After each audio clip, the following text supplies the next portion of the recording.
D'accord. Souvent toi.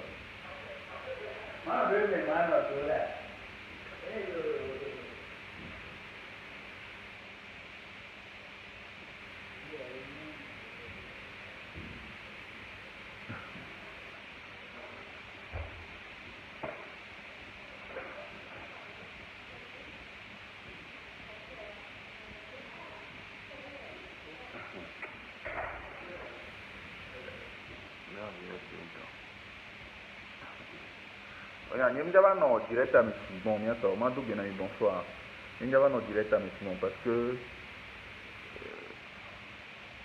Ok, non, il y a deux goûts, genre de Dieu. Il y a deux goûts. Mais maintenant, direct à M. Bon parce que. Nous avons pour Simon le direct de nous. Maintenant, public, il y a partagé direct à. Il est 5 ans, il y a rien. Et il est 5 ans, il y a rien. Maintenant. Même il est 5 ans, il y a Minam, ok. Minam, ok. Même il est 5 ans, il y a Minam, ok.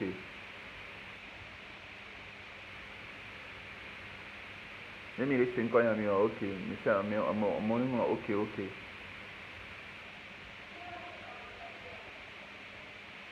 Moi, je classing vidéo dans quoi parce que mon direct sort. À mauvais ma tutu. Une vidéo, les pages à dire. Je me sors de Dieu. Par respect, il y a un peu fan, il y a un peu public, il y a un peu tutu. Il est 5 ans, c'est bon.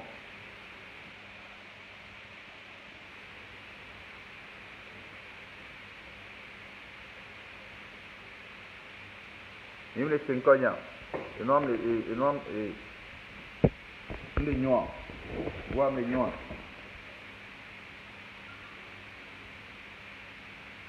Il est 5 ans.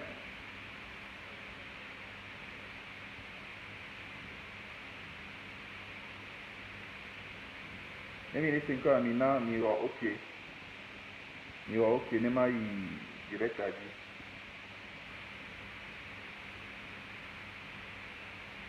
Merci beaucoup. Ni a ni mdaba no kabi monde nyaare o ti o kwa ni amma direct zirika ni a ne ole respecter amediare ame odola respecter en retour quoi nglena mi so am tout direct à voir et par exemple et ni peut le quoi équipe ne peut pas vidéo de l'on quoi l'on mi va les yonkoni aristo beson va les yonkoni le direct ni de sebe de gbonyare so aristo nti koto o senyare ni ne gbonyare so aristo dia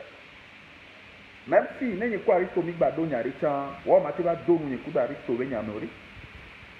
o ma te do nu ni ko aristo be nyanori o jira haba me ni to we lo ni haba me ni to we o ma te ba do nu ne ni ku fon mi gba do nyare chan o ma te ba do nu ni ku do fon be nyanori alors aristo be nyanori. Au Seigneur dit la gongola. Maintenant, on va les bahatis togolais, on les bahatis.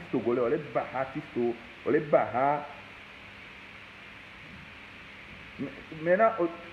tu es là, tu es en train d'embêter les frères togolais, les artistes togolais. Tu t'es jamais manqué de respect. Jamais que me déchire, on parle à Aristoboa, que me les jours. L'Aristoboa, on peut y avoir des façons, il y a des photos de cas, il y a des photos pour. Compte tenu de l'Aristoboa, on va partager des photos, on va appeler page inédite.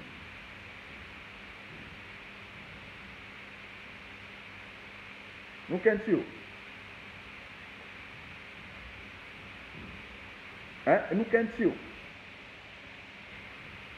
on va partager et nous on les appeler page inédite. Maintenant, on les blondes au bain et les CD c'est les nitos mouni au côté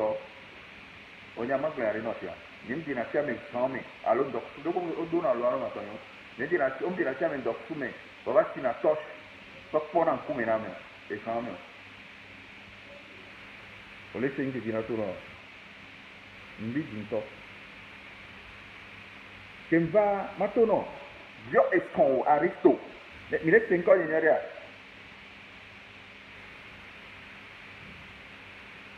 Mi laisse 5 ans in area tonyo. Dio son aristo. Dio son aristo sevenare. Nyem dio ne gama. Dio aristo ko be nyem dio gakpoma. Dio aristo se ko benade.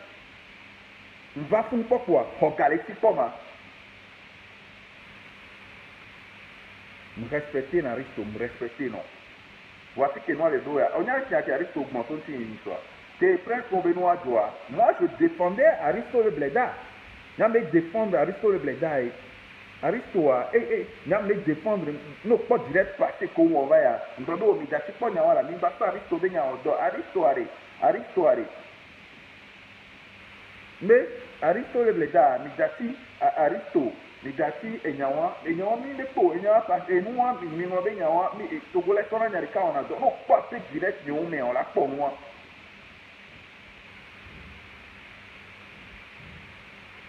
on la po enwa le on la po pe direct ni o le défendre la question oui maintenant toi tu reviens mais pour son il va les bomber na alors il y a son Aristo mi ko Aristo mi le bomber na nyakudo Aristo ni va le tona mbena Aristo yo direct nya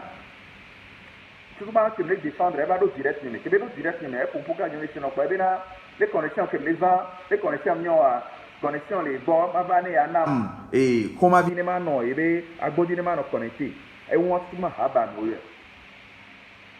e won tout ma haba ni côté yo o le sing de moi e won tout ma haba me oye won tout ma boy pro bon direct en ka be wala da nu dara ho me ko to be ni won ba ko to do nya won direct ko nyam jo parce que nyim do ton le studio mjo ni va yo ma gbọ̀nà ìgbésíà Aristo ntọ́ náà Aristo le bleda ntọ́ la do nkunyo rẹ̀ ma tó náà ìgbésíà fofo ni rẹ̀ France ẹ̀ jẹ́ si Joris yọrọ kú Joris tó bá Aristo le bleda gbọ́ lọ́sẹ̀ ìyànyọ́ rẹ̀ yóò bá Aristo le bleda gbọ́ lọ́gà fún mi ó sì caméra alo fofo ni ayọ̀ fofo ni ayọ̀ ma fi ń dónkù histoire à que fofo ni ayọ̀ ma yo le pombo ko passer joli so passer ko dere ko pa ri pombo ka kwa ari so bo be la du pena ko to pari so sort 100 euros alo 100 gari so do ra nyem yo ari so gari ko ya ari so 100 euros alo 100 do ra ari so ga so do da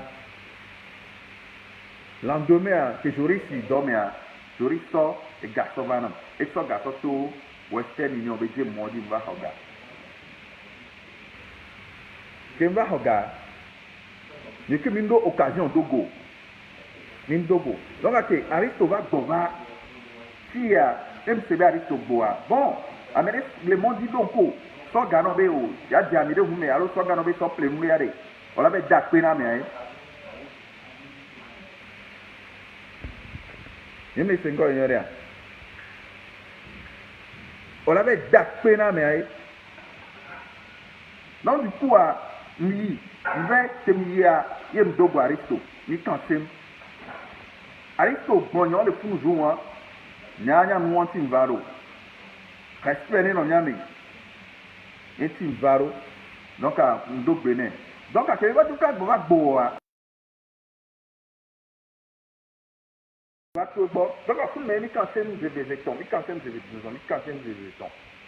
Le gars il n'est pas mal, c'est quelqu'un qui a un bon cœur, c'est quelqu'un que tout le monde connaît. Et bon, Néné, Néné comme ça, c'est comme ça il est. Néné et Noir Léon. Donc, il n'y a pas de il y a un bafou, souvent, il y a un qui camdo. L'endemain, il y a un d'arriver, il y a un avec une vacabo. C'est une vacabo. Aristo la ho mere gbon be de kere patienter parce que le maba o mate da ndu wa go la gbe nya ndu wa la gbe parce que tam da na mo du na ro amo ba na gbon la du na ro Je suis un patron. Je suis un patron. Je suis un patron. Je suis un patron. Non, vigné, mais studio me mille les filles. Donc, à pas me couvrir. Tu as le beau domaine, ma. Vous laissez-moi. Vous laissez-moi. Après, on pas me couvrir. Tu as le beau domaine, ma. Mbadira Bahamo. L'envie, allô, Mkadi, Mbadira Bahamo. Portière, et Mbabahati Sobole répétons. Portière. Portia yo yonko ni la pe mo re bebe di façon na de te senya la wo na nywere je ko mi no problem dia o de sima ni ko mi do mi cha ha dia nya ku do mi ku aristo be ga ko we la no mo le na ni ko mi do ha ore na ni ko mi cha ha ore yo be msiu be la be vale yonko ni be di façon aristo wo na mi nywere be mi vale profiter aristo o se aristo de nya to o se aristo nya gambe kem le di ha aristo don kube la si camera la aristo don kube ela to direct dia ya trop bien fond anywere ala aristo anywere benare enam ga ndia ga poma du aristo po benare ndia ga poma ni so ankajo fikem lele Togo 2000 là pas nous minot seigneur ro fikem lele Togo 2000 là avec le louer affaire na mia oli ya o dollar hame oli ya o ndo oli ki obo sa he oli yo de ko ba na mi koma ye konami homa ye nya o nya to le fon am do ke problème lo donc à temps mais nya ke ba o tro me o kwa konami homa de o tro me kwa ni anya ku fan mi le di sa mi lo ni o kwa ni ba to ari to bo ke ni to ari to bo le di ba mi no te ka o mi no pa nya ba ni to kwa ye ni ka se kwa ke mi ba go me pando o be ka le ti ke me le Togo 2000 me ya jo le funu me ya jo le Togo 2000 là. Chale, il va sauver vous et il va sauver vous aller on yama. Na azin de domia. Ni moi azin de domia. Et ni a ndia jole.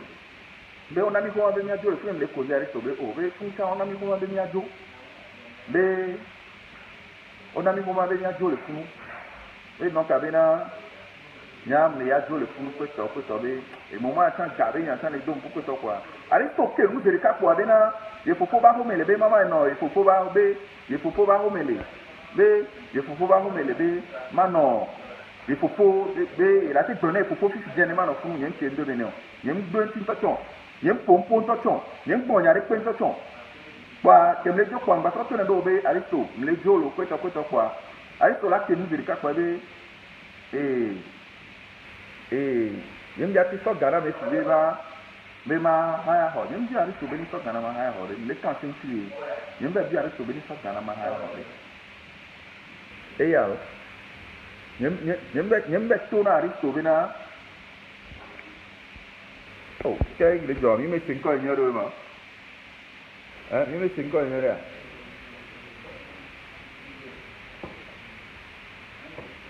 atosira yen be to na aristo be ne ha ha lo ni on ni na mo de ni so gara ma ha ho de ame ko le funu la ti mo no pa nyam jo ke no be ni ne kwa bo e ke no le ni le pa mjo ke nyam ba aristo bo le funu a mu ke aristo bo ni ba ela bina obe wa danu wa yo ku ni wa danu ni abu ko to ame be do bi so be adanu adu o ma te gbori aristo ma te ba si direct bo ni so kwa ke mi o muru na be no bo wa le gbon we yin be ngbon be aristo jo le se na ji be gle se na be yin ngbon de o signal ngbon na ma isi ya nyam va aristo e ro mo aristo le ble da gbo la bo mi a ntan to jo ma mba aristo gbo a amo e de fu ba dun yin onya le mba aristo gbo le funare c'est parce que nyem do ne kela o mira ba ko mu ina ma fu ma to vérité non c'est ça o le se ye nkpobe ame atata elon na me be nya gbo malgré le réseaux sociaux dia nkpobe e ne le pobe mpo e ka ki le wonania pour amere benia amekule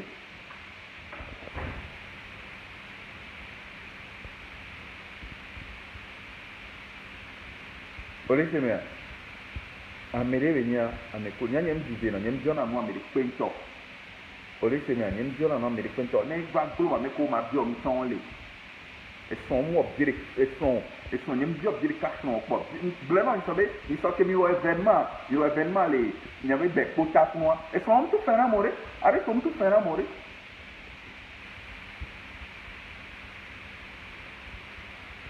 avec comme tout faire amour avec comme tout faire amour l'on a vu il y a bon quoi ben contrepratiquer aristo wana mso yobode ke bele yobode ye bele ole kansen kudo ne robe afa galero la difaçon bien le direct ne no ya na ne no direct wala na nya galia e afa galero la difaçon bien afa gal sona jori tene so do na ma jori so do na ma ntamba di hana aristo nyo mo bien kale tio juwa ke mjado ne ntele ifa galero no jimi fna aristo sona ma so jamiro hume nkwale ni ngo c'est parce que ne kwa bena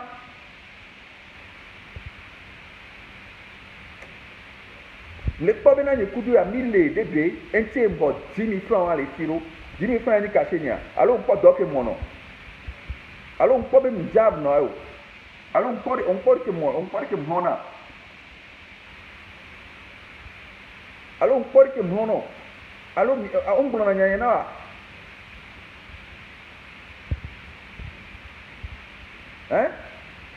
Gami kamo dessiner les diaspora kojono adeye ye ko to dessiner diaspora ari ton poto live diore e mkele jo e mkele sur la dilama dola no yonka ina peti ye ko mi cha ha e fon nyem da te ba si caméra alors j'en bien da te ba si caméra la ba yo aristo ben ko le direct ñu ma gbe bonne sirika ma gbe bonne ñu na sirika to haba me wa ma di o dare ho ma po ji o enye mate de so pa so mni gunyo invest kote ndo aristo ele henwo ko tama parce que nko artiste ogbo bloc et aputu national le duwa me le fun ke be boa oko artiste ko do akaka va le gbe a es bon aputu national de nagato da na mu jera hana amole fun du ni c'est la pire quoi. Et que tu l'as vu encore les directs mais il faut qu'on aille là que vous n'ayez rien c'est un pou et maman et il y a un dira manquer respect na mon côté nyarige et on ba on en kele brigo ko tia ku do mle on sinon même banka va distraire alors va Paris no le soir et comme dogo ma bio agama alors no va le métier ma bio parce que j'ai une galère trop pomme Police menem le boyata, nem discuta, nem eta expona do coesi. Nem le classe au l'espagne, nem le classe au manna, non vi allo ni avia ba nyanwari, den ba mbekimto. Ba yon connait le direct de météo. Arrête non non fune, arrête il est à sa place ici à ma place. Et son podium dit on va podium dit ni op prince pour les ni op prince pour va sendio et prince pour gogomi et prince pour gogomi ah bon et dès que nous elles sont sorti 10 000 son prince pour les sendi que veut sorti 10 000 prince pour le sendi il est tourna prince pour les gogomi qui me le prince ça va venir ya au donc ça ma et son top à gars dit zerika mais et n'y a pas méchant n'y a même non il n'y a que tout le monde mais parce que ce qui est sorti de la bouche de quelqu'un on m'a pas rattraper il n'y a même non.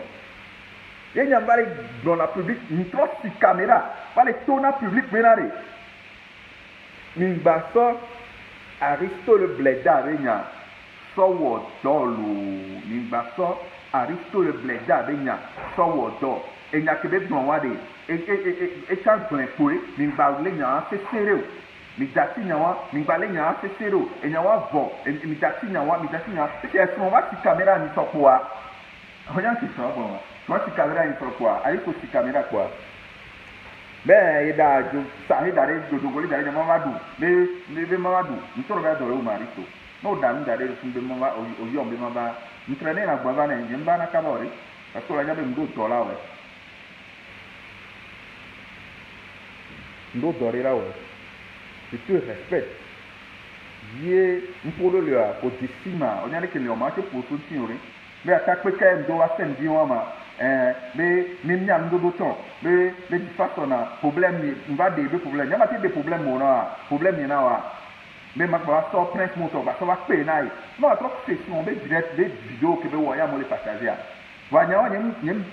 ti dina mo nyem ko nyare pe na mo nyem ko nyare pe na mo nyem wo nyare pe na mo nyem ko nyare pe nyem ti nyem ko nyare pe to na mo mais because also be aristo do awu mu nya lo me nyam le lo nyem le vodio lo wa aristo ndo awu mu o le sen kere mo me que une musique, une carrière musicale, ça fait plus de 15 ans, 20 ans. Nous tournons les artistes encore sur caméra. Quand on a eu Ali Jezzel, avant on a eu un mauvais corps, l'artiste fait le Togo, artiste collé, ah ben, on va artiste sur toi. On va artiste sur toi. On va à mon toi. On va à miam, on va à min toi. On va jouer toi.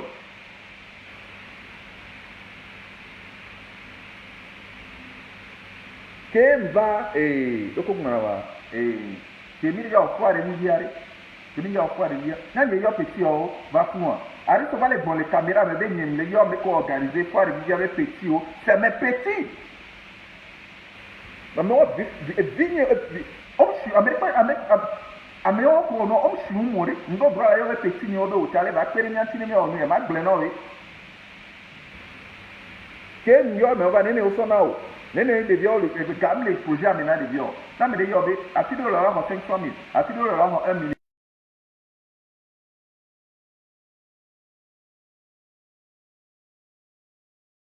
c'est parce que gâter les noirs si et on va dire on déplacer une croix galerie de viol si nous va dire gaver de viol so et gaver 100 000 francs dans le ménage et puis anga ti o yira no ba yira bahamo ari tomate bahamo parce que des millions na garito yen ke mandé na arito bo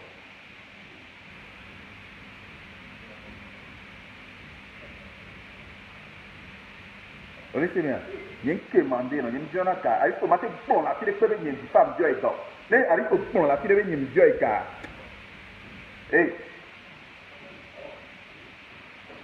Jem ke mandé non.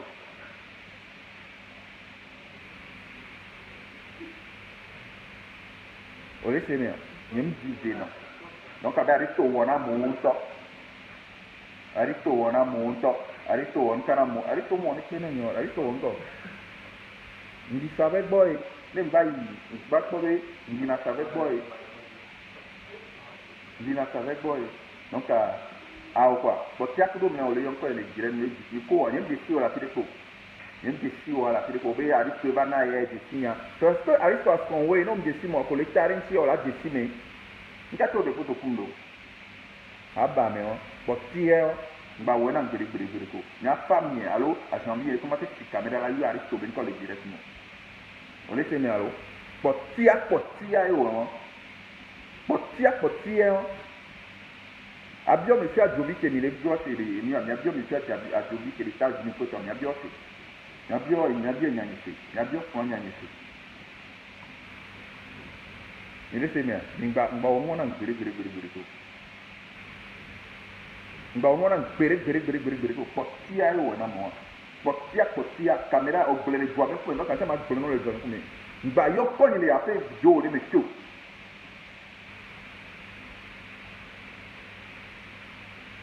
oui c'est bien non que non alors non que je le bois tout le monde ici et on va prendre quoi mais que ni le toi hein au pas venir ou quoi abba mais non ba wona ngiri oui c'est bien ba wona ngiri ko tia yo na mo ko tia yo na mo aristo riva beva si camera da pompo ne bia namnya matro si camera matro to na be ko haba me parce que ni mjo ne go me ko le si bjo de ga de la wona na aristo ko na tire be mjo gare ntamo dira de pesirika e dira de pesirika yem jon yem je yem c'est les tenir à un peu, il y a 6 fois. Ma branché, je branché, ma branché, non, maintenant il y a peut-être, mais ma, oh, Nina. Olé, c'est bien. Et comme il est, dès que tu m'as dit, il a dit la bien, à fort. Les voix, mais toi, il y a un parce que me branché. Les voix, mais toi, il y a un dès que tu m'as dit la foi, mon gomme, il est là, mais quand tu m'as mis,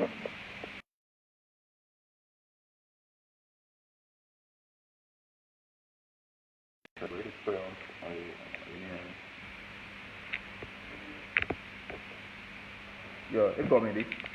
A me come no, ora però come mi giorna gari aristo, mi viene aristo ci, ma me come mona reke. Dio son se be Dieu ga koma. Une fois le tout non, ils sont que ils sont là au chantier, des lieux benare. Est-ce que ma ke ho doa ma, et to na me ye to, ye dit à lui, to yo le yaba o do. Dieu se ben pompo ma. Nous veut beaucoup de be nya, nous veut pour les va quemander.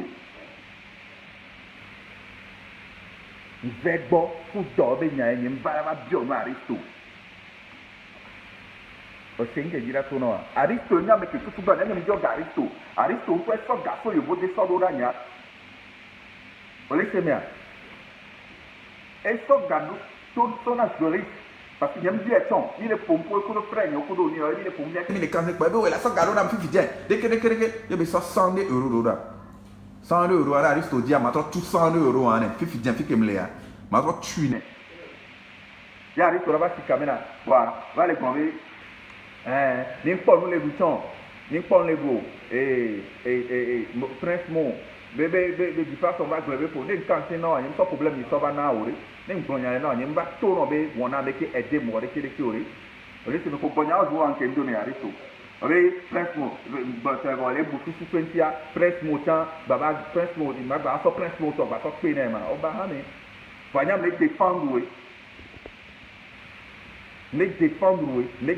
les découpes, on a quoi les tas, oui. On a qu'à gagner un peu image, il y a que les gars, mais, défendre, oui, défendre son, oui, avec quoi pas, j'ai dit, non, pas vidéo, comme moi, d'aller, maintenant on me sait que toi même gloire ko ti ke ko ba ti caméra il passe on ya et il y a manqué respect ne il y a les ngba na manqué respect ne maintenant caméra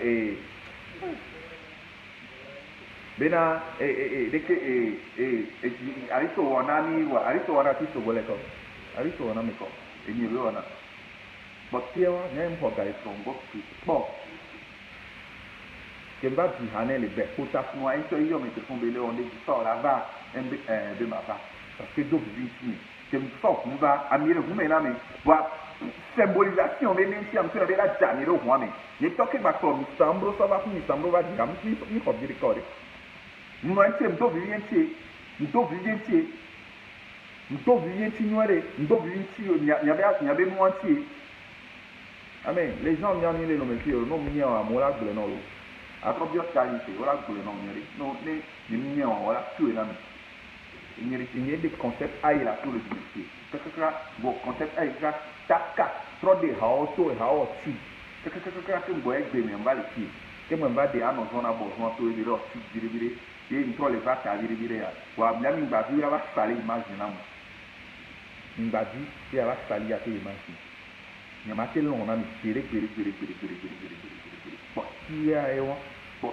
potia wa na ripo dinya ni pota na ni pota mi dinya ni poto wa ne no be fun sama no fi nya nya so na hu ni ra ba be be pota mlon parce que no bi pokpa ni no bi o ne mba to be pota mi chantier ni jaba ya ko me alo ni so dom jaba ya ko alo so ga po be dom jaba ya ni mba to na ko na ko be le ma nya kan se ni nya jo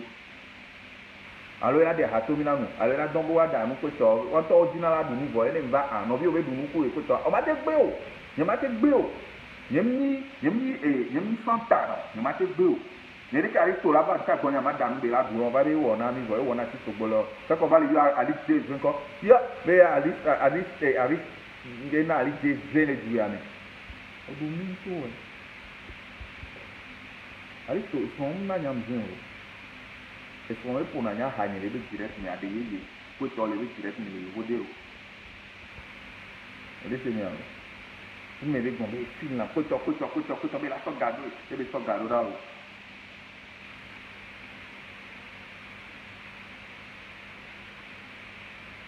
laissez-moi et le soga là. Donc pour qui est les miens no doigt respect les no miens ma va no caméra ma va no pompo les caméras no ma va no caméra ma va no pompo les caméras no on y a que besoin il sort là et benya benya mi pon le bunyoro be wa ko attaque ke doya be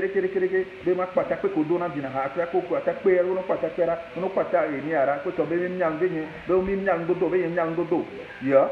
trop parti ni a to be pon nyu ni so ke nyam ba fu be ma di ha ni tedie ma no léger ni tedie ma do attaque ma do won di ma do teni simplement ba di ha ma no léger ti be la ho ni le ndo mo ba fu no le temen donc nya nimbe caméra va le quoi mais ça me laisse caméra là be la zoom bien mais ça me laisse caméra be agonia mais ça me le gira tosta là be agonia mais ça me le gira tosta là mais ça me le gira tosta là nya be nya mi le gon nya mpleke ka ngba décorer dire fi ne nya bionde aristo mjo garisto ma o quoi que ne pom o le sema quoi que ne pom nya mjo garçon pom o le sema alo a jambi wa ko ni mjo garçon na mjo garçon mo le pe na pom ne ba du le funu alo eyom be ça va ele la dani agare alo ça et mba to kuno lo lu ça là va il va commencer nya mba di nya ko mo ba bo trop les dans les caméras mais bena j'ai un problème, mais on est petit. Au fond, les dates dominantes, mais on va être vrai. Les gens qui ont été pompos, c'est parce que c'est mes petits. On m'a dit pompos. On m'a dit pompos. On m'a dit pompos. Parce que c'est mes petits. On m'a dit pompos. Mais avec organisé, nous, quelqu'un qui a dit mes petits, mais que tu as dit, les gens vont considérer les gens, on va donner les gens. Donc, pour la zunalo, et vous, pour la zunalo, pour les gens, ils sont bons. Voilà, le auto, le gagné. Et je crois que la vie c'est non là dobe et dinye na ojo le boni e pa e no bo la te gbona nya wa ti awon ba te gbona re ko won ba te gbona re ko ari ti mo ba te gbona e pa parce que ne bien dirika ne bien dirika donc anga ngaba na mama bisi ngaba na ni ma bisi respect ça se mérite respect on mérite na respect donc il y a pas bien de continuer il y a pas bien parce que les défenses sont ni sont les défenses ay morona venya les défenses les morona les défenses les morona venya kaka mi va les amo le contre nya on va quand on parler défendre amo le contre nya on va quand on parler défendre et on va sur caméra on va les plomber si vous les plomber il y a un dodo nous caillou di fare que blognon les di fare que les blognon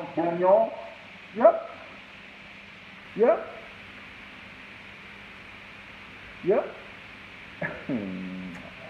Gary ndekto dive nyama do mu anti oro ndo dive nyama do mu anti oro ndo dive nyama do mu anti na mi oro voire ewu parce que l'on dit ça la mate va yon konyo mate yon konyo le direct no mate yon konyo le direct pe mu kaka va le yon konyo le direct na haba me be haba me peut-être haba me il sera gora sengo atemdo kwa me alors mi konke jo mi kwari ka padi o c'est parce que les gens améré mi na to bua ina ya padi alors on peut yo e gomere parce que il n'y a rien que la chaîne ma to no to en balé confier balé connecter et ce qu'on fait ça et gagner un garçon il y a une vie délicate il y a une vie sans francs qu'on laisse dans tous les prisons les filles à Nyanye du femme Déo mais les travail de ma foi il y a quoi on va pas essayer de te quoi et toi là témoigner non les nya me barani mano di accordo là son bon mais les gars les fleurs et c'est ça garola mais de son juriste ne son rien dit on objet juriste pourquoi il s'est maté lui les caméras pas bien tout ça c'est il me dit dire carré son corps et bien là-bas on tombe et nyam dodo voilà tu trouves nyam dodo aristo ya trop bien mon là tout non c'est bien les cas quoi bien tout vous aller c'est voilà tout non c'est mais c'est dire non léger ma va finir car mon temps me donne ta tête vite na parce que nya nenem dit mais Nénéniam vive, mais je ne suis pas un enfant, un fils à papa. Vous savez, allô? Je ne suis pas un fils à papa. Dieu t'a mis mal. Allô, là, avec Gakpo. On sait que le Gakpo, il doit, on sait que Gakpo, il doit me pour la dire, mais allô, allô, on peut dire que le. Amenez les caméras là, Gakpo, Gakpo, on tourne là, Gakpo, on y quoi. Gakpo, on y quoi. Allô, on peut dire que le. Allô, on peut.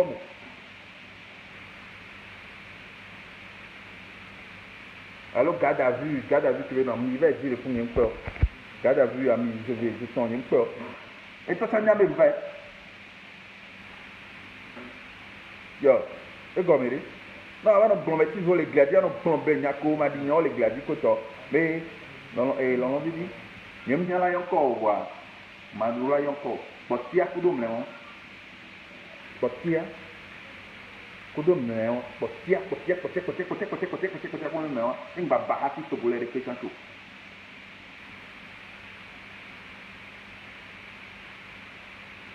Il va bahati, ce boulet de quelqu'un tout. Pas nous, le tournoi, dati direct, ma dati direct, il y a des gladiateurs. Il y a des tutu, et là, non, gladiateurs.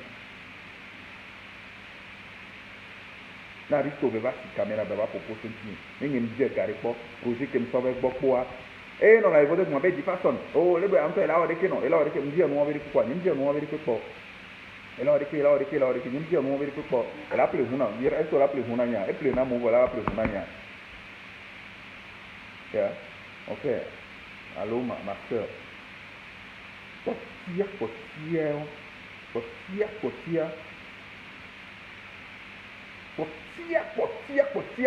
Potia, on est Ngogo Aristoa.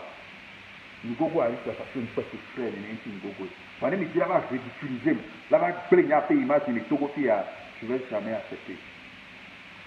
Je vais jamais accepter. Il n'y a qu'au Bolaristo, Bolari direct, il y a qu'à moi le Konyara, moi le partager, moi le Bonyara.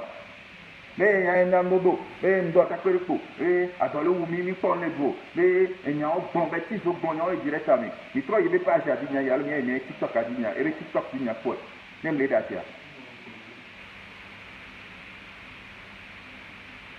Yo, nous qu'un tio,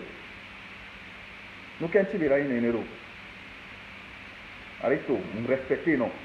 Donc, nous nous respectez, nous nous d'abord pas. On va gagner quoi? On va gagner quoi? On sort de vous, de vieux les codes, on va y arriver sur un ongle, non, on va gagner quoi? Voyons, Mana Boy, c'est parce que le respect dit que nous avons un team Mana Boy. Donc, il n'y a rien de balancé, il n'y a rien de respecté. L'Aristo Benyano, Aristo, il est Aristo, il fait sa vie, et le bébé dit, dans l'on vidéo, et quand le bébé dit, non, non, quand on a nos voix, non, on va nous en ni bayon ko le nyabe ni kpemeko ni bayon ko le nyabe ni kpemeko ni bayon ko le nyabe ni kpemeko ke nya to mi be décider bi nya gbe non ni kwa ni la non ni non on ma que son wo direct à wa we ra to le be ya ari to nya ko le mo so diffamation c'est diffamation na yo bo di pas le défendre di pas le oreke oreke me yo la ko no diki voilà que ni la calme nyawa ogba on blon fon to be ya mblon on ba si caméra blon na le nous kan ti e mu on ni o si on va les pompo les encore parce que nous comme gogo na nous dira fogo maintenant hier on vu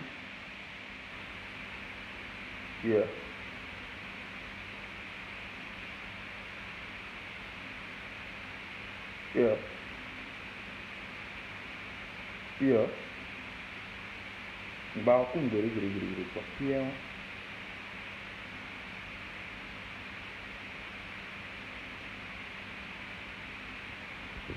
ở bên Michele Giove mati terminé một team leo mà mấy vốn là mấy đứa team mấy khoa là mấy đứa tia mua mấy đứa gà exam alonia mua mấy đứa gà tia alo mua mấy đứa mua mấy đứa gà những đứa mấy đứa gà đi những cái job gà đi những cái job gà luôn lấy salary mà bao lấy việc gà lấy nó bù cái này những cái lao mình những cái lấy mấy đứa gà đi những quả đi tôi gà lấy nó đi ra rồi mà ari tôi na mi vô